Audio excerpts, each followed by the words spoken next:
In this video, we're going to learn how to set up your practice. Setting up your practice is critical to claim reimbursement, and so we'll cover the three most important aspects: setting up your practice address with a 9-digit zip code, setting up your practice with the correct payable to address, and setting up the tax ID and group NPI or individual NPI numbers. Start by clicking on Setup and then click on Practice. This will bring you to the Practice Information screen. Basic practice information is created based on how you set up your form at the time you signed up for your account. Keep in mind, this form is very important, and the information on this form is critical to the successful payment to your claims. You want to put in the name of the practice and the address, and you'll want to make sure to use a 9-digit zip code, as this is a 5010 claims requirement by all payers. Here we have the payable to information. When you check this box, you're populating the information from the practice's address fields over to the payable to information fields. Otherwise, you can uncheck it and put in a different address, such as a PO box. The payable to information is very critical because this is the pay to address as set up with your payer.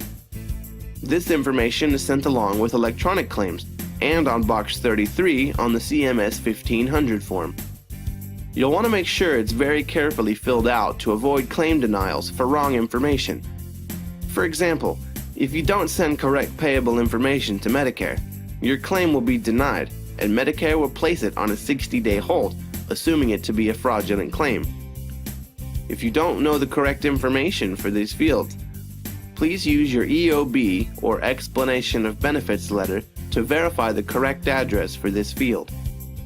Now we have the practice contact information. By unchecking the box, you'll be able to type in phone numbers that are different from the main phone number. Or by clicking the box, you'll be able to populate the main phone number to the rest of the fields. Now we can set up your legal entity. As a legal entity, you're either registered as a partner, solo, or corporation, depending upon how you're set up. By clicking the drop-down menu, you'll be able to select the type of organization, such as a solo practice or corporation. If we choose a solo practice, then the next field is the ID type. Here we're going to choose from a social security number or a federal tax ID, and you would type that in accordingly. And it is very important that you get the social security or tax ID number correct. Group NPI is required if you're set up under a group NPI. If you're set up under your provider's individual NPI, then you would enter that information in the provider setup form. CLIA number is required if you have to submit lab charges. If you don't submit any lab charges, then you can leave this field blank. Now here's where we'll set up the working hours.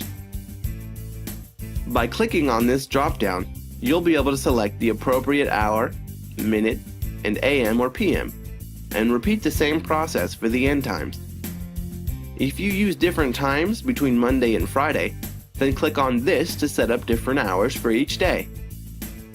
Here you can type any notes for your practice, and after you've verified and entered all the fields correctly, you'll then want to click on the Save button to assure your practice information has been successfully updated. To summarize, we've just covered the three most important aspects of setting up a practice: setting up the practice address with a 9-digit zip code, setting up the practice with correct payable to address, and setting up the tax ID and the group or individual NPI number.